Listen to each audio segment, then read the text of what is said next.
There we go. See, just as I say it's time, the machine tells me it's time. So we'll get started. I am the presenter, Bruce Sentai. I'm the old guy in the orange shirt, and I've been with Atrix Software for about 22, 23 years. We do electronic payroll reporting. That's what we do. So I get to talk to you about a few things. Today it's about certified payroll reports, and we're just going to cover some of the basics to give people an idea of exactly what certified payroll reports are about.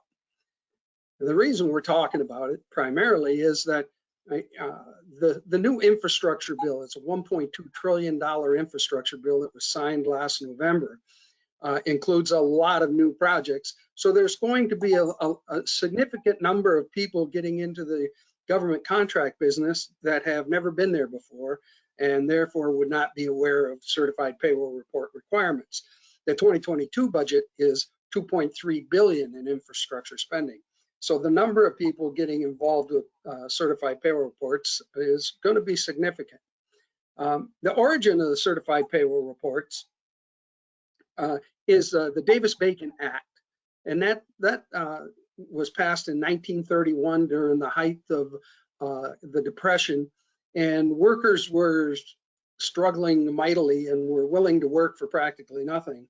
The government was running a lot of very large projects back then, the WPA and others, and they wanted to make sure that employees were being paid fairly. So they put together the Davis-Bacon Act to require contractors to pay a prevailing wage in where the work is being done. Since then, there's been other additional legislation like Federal Highway Act, the Housing and Community Act, Federal Water Pollution Control Act, and others that have expanded that Davis-Bacon requirement. There's been a number of executive orders over the years that have impacted it. Most recent one was in January. Biden put a $15 minimum wage on anyone working on a government contract. Oops, there we go. We went the wrong direction. Sorry about that, folks. So what do you need to know? We're going to cover just a handful of things. What exactly is a certified payroll report? Who has to file the certified payroll reports? What are the compliance requirements? And what happens if you don't comply? We're going the wrong direction again. It's always something, isn't it, folks? There we go. So what's a certified payroll report? A certified payroll report is a special weekly payroll report. For the U.S. government, it's a WH-347. A lot of state and local forms mirror that form, or they have their own. That's the look at it down there at the bottom. It applies to contracts typically over $2,000. In some states, any government contract is a government contract and would require certified payroll reports. Contracts over $100,000 may have additional requirements. They may want to look at the demographics of your workforce and some other things.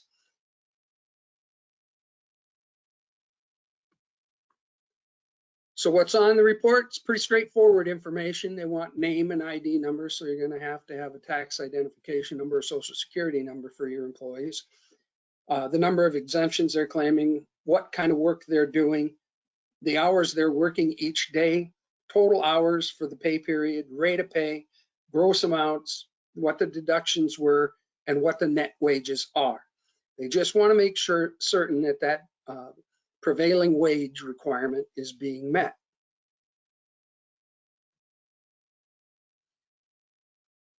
The contractors and subcontractors that are involved in the construction efforts or work efforts are both required to file certified payroll reports. That's required for all workers. It isn't just the traditional construction worker who's putting up the steel or pouring concrete or framing houses or whatever, but it can include painting, decorating, plumbing, electrical, drywall cleaning. So the prevailing wage requirement applies to anybody who's working on the project and is considered an employee. Contractors, the person who got the bid and was assigned the contract, are solely responsible for complying. Although subcontractors do have to file the report weekly as well, and they'll provide that to the primary contractor, who will attach that to his reports. The Davis-Bacon wage requirements and reporting are the contractor's responsibility. So if you have a subcontractor who's not performing, who is cheating, who is not following the reporting guidelines, the contractor is ultimately responsible for that and could be the one subject to fines and penalties. Of course, you may have may have actionable efforts against that subcontractor at some point, but you do need to know that if you signed the contract, you're responsible. Compliance is, it starts with that prevailing wage, because that's the primary purpose of the report. That's going to be determined by what location you're in. Obviously, workers in New York City are going to make a different wage than somebody in Minot, North Dakota. The work classification matters. Plumbers get paid differently than steel workers. And so it's about the people who are performing the same tasks get the same prevailing wage. Determining that prevailing wage is typically done through cooperation with whatever agency you are working with. So the federal agency, for example, has a website, sam.gov/content/wage determinations. And you'll go to that website and it'll give you a geographic location, and then it'll ask you what kind of work classification they're under, and that will give you the prevailing wage requirement. Virtually every state and any city who has Davis-Bacon requirements will also have a website that provides that information. Those guidelines and those websites and those standards will be delineated in the contract that you sign. So that's your best source to start to know where you've got to look. So you will have to pay employees weekly. You have to pay them that prevailing wage that you'll determine, and they have to be paid weekly, and the reports have to be done weekly. They do have to include benefits. So if you have primary workers who have been with you for a long time and you provide benefits for them, if you have other temporary help or additional help coming in that are doing the same tasks, you have to pay at least the cash value of those benefits. You can either provide them those benefits, or you can pay them equivalent pay and add that money to their paycheck. You have to maintain contracts records for 3 years if it's a federal contract. In some states, it's 4 years, but you're going to have to maintain those records at least 3 years. You will want to find some kind of tool. They range from do-it-yourself forms that you just fill in yourself so that you can put that information together and file them. Some payroll softwares have integrated payroll reporting for certified payroll reports, where we'll take the information directly from your payroll and input that into the appropriate form. And then, of course, there are services out there that provide the filing tools. So you want to find something that's simple for you to use, that you understand, that doesn't take a week to do payroll for a week's worth of payroll. You want it to be efficient. You need it to be accurate so you know you're in compliance. And it has to fit in your budget, has to be affordable, so that you end up still making money on the contract when everything is said and done. So that's how quick that was. It's important to know, one more thing is that if you are the contractor, you are responsible. The best resource for knowing exactly what your certified payroll report requirements will be is the contract that you sign. Make sure you go through it, make sure you understand it, and then go to each of those locations where the work is being done and find out what that prevailing wage is. My name's Bruce Sentai. You can reach me at bruces@atrix.com, and I'd be happy to answer any questions you might have. And I appreciate you spending time with us today. If you are not a member of our payroll reporting group, by all means, check us out on Facebook. Payroll tax reporting for payroll professionals. Come check us out. We've got somewhere near 350 members now, and we're growing every day. We'd love to have you on our site and sharing information that you have. So thank you again very much, and I appreciate it.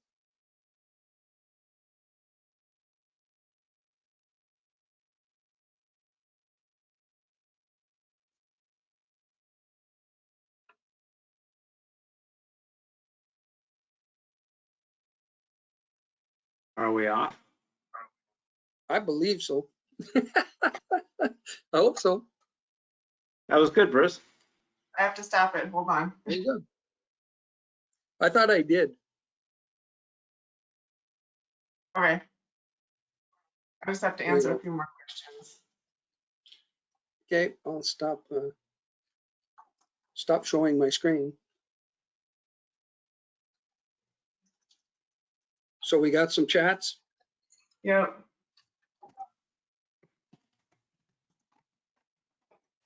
They're saying, what is that fat guy saying? That's not what they're saying at all. No, the questions were with regards of rate of pay, should that include the amount of cash fringe benefit paid to the employee, or is that not included? And so I just said, yes, the That's rate of pay includes the hourly range along with any fringe benefits or cash payments in lieu of fringe benefits. right. Right. If you're paying in lieu of those benefits, that has to be in the report. Yep. Will a recorded copy be sent to us? Yes. Do you have any information on California prevailing wages? I said, I don't have it offhand. However, I can send you information. There's got to be a website we can send them to. There is ca.gov. I think it's ca.gov/prevailing wage, but I can find it for you. Okay. I just said I'd email it to them afterwards. Okay. The prevailing wage plus fringe. How much does uncertified payroll cost?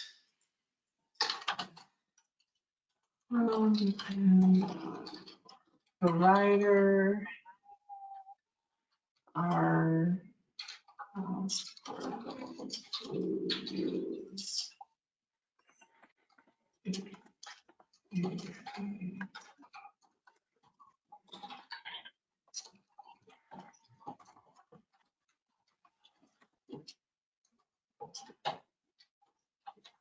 Here you go. Yeah, it's, if you want to write this here, let me. Okay, hold on. Go ahead. Hold on.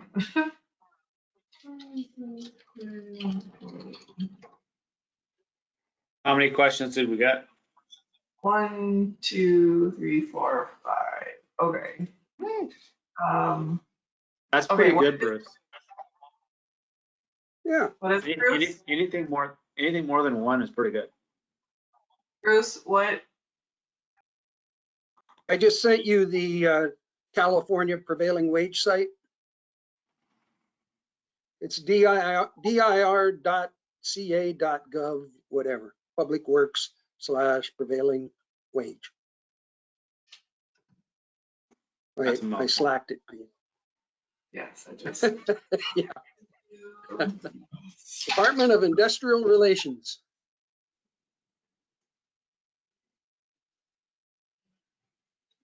Yeah, Okay.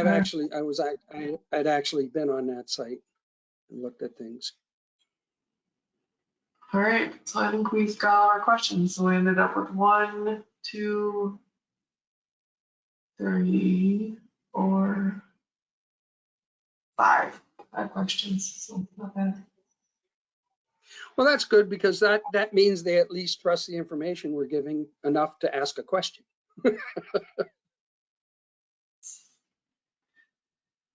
Okay, so let's end her here, and you know, if anybody has any other I'll go to questions. YouTube. I'll go to YouTube and see what I can figure out. So does the certified, hold on, I got a few more. So does the certified payroll report standard, the WH-247 for every government contract? No, just the construction. No, just construction, Just correct. report. Or what they call public works. I mean, it could be a office renovation or something of that nature, but yeah, public works. We wish we could pick your brain with all the knowledge you have, or should I say download it? Maybe I'll just have Tanya Patel, maybe just she could, they could just reach out to you directly. Yep.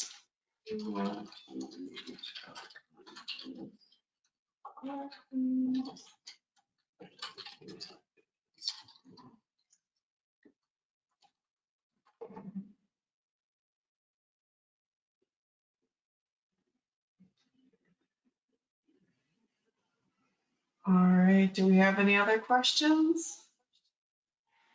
If not. All right. All done. we can Close this All session. done. That was really good. That was really good. Where are we putting the link again? I will, once it downloads out of GoToWebinar, I will upload it to YouTube and then I'll share it on Facebook and then I'll send it to you guys too. So, Sounds great. Excellent. all right, awesome. Well, you guys have a Good good job, Bruce. No problem. day. All right, Adios. bye-bye.